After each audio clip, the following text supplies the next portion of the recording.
We just finished talking about the importance of working hard and valuing your time.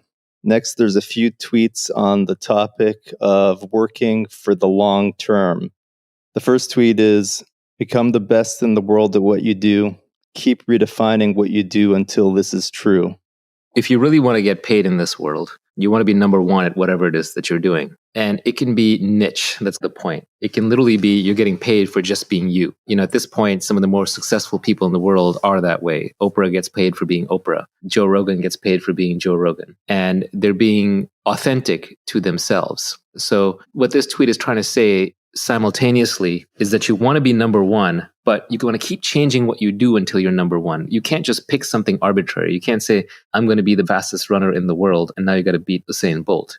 That's too hard of a problem. But what you can do is you can keep changing what your objective is until it arrives to your specific knowledge, your skill sets, your position, your capabilities, your location, your interests, and then converges to making you number one. So when you're searching for what to do, you actually have two different foci that you have to keep in mind at all points. And one of those is, I want to be the best at what I do. And the second is, what I do is flexible so that I am the best at it, until you arrive at a comfortable place where you're like, yes, this is something I can be amazing at while still being authentic to who I am. And this is not going to be an overnight discovery. It's going to be a long journey, but at least you know how to think about it. The most important thing for companies to find product market fit, I would say the most important thing for an entrepreneur is to find founder product market fit, where you are naturally inclined to build the right product which has a market. And that's a three focus problem, which is you got to make all three of those work at once. If you want to be successful in life, you just have to get comfortable managing multivariate problems, multiple objective functions at once. And this is one of those cases where you have to map at least two or three at once. This reminds me of your tweet about escaping competition through authenticity. It sounds like part of this is a search for who you are. It's both a search and a recognition, because sometimes when we search our egos, we want to be something that we aren't. And our friends and family are better at telling us actually who we are, or looking back at what we've done is a better indicator of who we are. Peter Thiel talks a lot about how competition is besides the point. It's counterproductive. We're highly mimetic creatures. We copy what everybody else is doing around us. We copy our desires from them. If everyone around me is a great artist, I want to be an artist. If everyone around me is a great business person, I want to be a business person. Everybody around me is a social activist, I want to be a social activist. That's where my self-esteem will come from. You have to be a little careful when you get caught up in these status games that you end up competing over things that aren't worth competing over. So Peter Thiel talks about how he was going to be a law clerk because he was in law school and everybody around him wanted to be a law clerk for a Supreme Court justice or some famous judge. And he got rejected, and that's what made him go into business. So it helped him break out of a lesser game into a greater game. So sometimes you just get trapped in the wrong game because you're competing. And the best way to escape competition, to get away from the specter of competition, which is not just stressful and nerve-wracking, but will often drive you to just the wrong answer. The way to escape competition is to just be authentic to yourself. If you are fundamentally building and marketing something that is just an extension of who you are, no one can compete with you on that. Who's going to compete with Joe Rogan or Scott Adams? It's impossible. Is somebody else going to come along and write a better Dilbert? No. Is someone going to compete with Bill Watterson and create a better Calvin and Hobbes? No. They're being authentic. This is easiest to see in art. Artists are, by definition, all naturally authentic. But even entrepreneurs are authentic. Who's going to be Elon Musk? Who's going to be Jack Dorsey?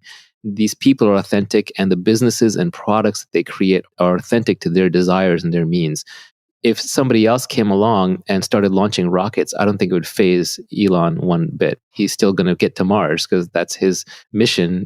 Insane as it seems, that's the one he set for himself, and he's going to accomplish it. So authenticity naturally gets you away from competition. It doesn't mean that you necessarily want to be authentic to the point where there's no product market fit.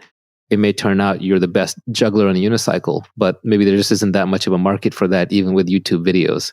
So you got to adjust that somehow until you find product market fit, but at least lean towards authenticity, towards getting away from competition, and competition automatically leads towards copycatting and often towards just playing completely the wrong game.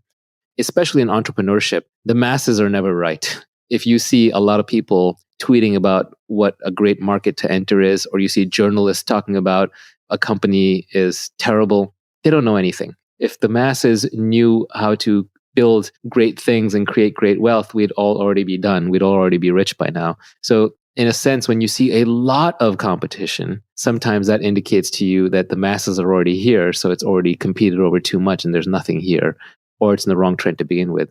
On the other hand, if it's completely empty, if the whole market is empty and no one's there, that can also be a warning indicator that you've gone too authentic and not enough on the product market fit part of founder product market fit. So there's a balance. You have to find it. But generally, most people will make the mistake of paying too much attention to the competition and being too much like the competition and not being authentic enough. And the great founders tend to be authentic iconoclasts. I hate to bring up the Scott Adams skill stack one more time, but I'll still bring it up. Do you think one way of getting to authenticity is not necessarily adding some random skills that you think might be important, but just really finding 5 or 6 various skills that you already authentically do and just stacking them on top of each other, and not even in any purposeful way? If you are expressing who you are, you're going to be expressing all these little 5 or 6 different skills anyway. That's really where life is going to lead you anyway. Long term, if you are good and successful at what you do, you will find that whatever your hobbies were, you're almost doing them for a living. As Robert Frost said, combine your vocation and your avocation, what you love to do and what you do. So I think you'll find yourself there anyway. And you're right about the skill stack and that everyone's got multiple skills. We aren't all one-dimensional creatures, even though that's how we have to portray ourselves in our online profiles to get employed. You meet somebody and they say, I'm a banker or I'm a bartender or I'm a barber or what have you, all the B's.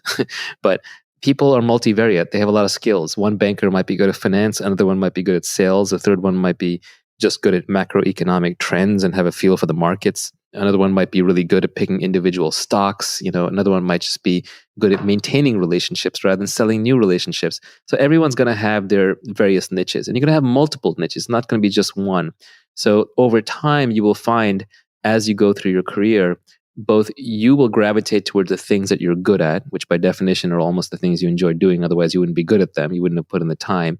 And other people will push you towards the things that you're good at, because your smart bosses and your smart coworkers and your smart investors will realize, okay, you're really world-class in this thing. We can recruit somebody else for that other thing. So ideally, you want to end up specializing in being you. I think when you're being authentic, you don't really mind competition that much. Yeah, it pisses you off and it inspires some fear and jealousy and all the other emotions that come along with it. But also you don't really mind because you're more oriented towards the goal and the mission. And worst case, you get some ideas from them. And there's often ways to work with the competition in a positive way. And it ends up increasing the size of the market for you.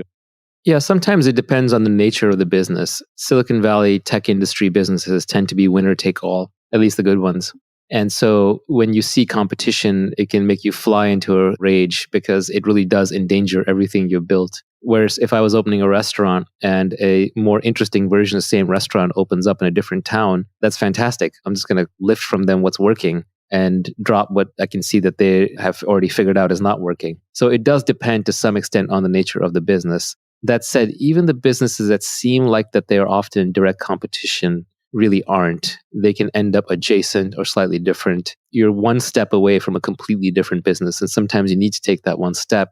And you're not going to be able to take it if you're busy fighting over a booby prize. Kind of you're playing a stupid game, you're going to win a stupid prize. And it's not obvious right now because you're blinded by competition. But 3 years from now, it'll be obvious.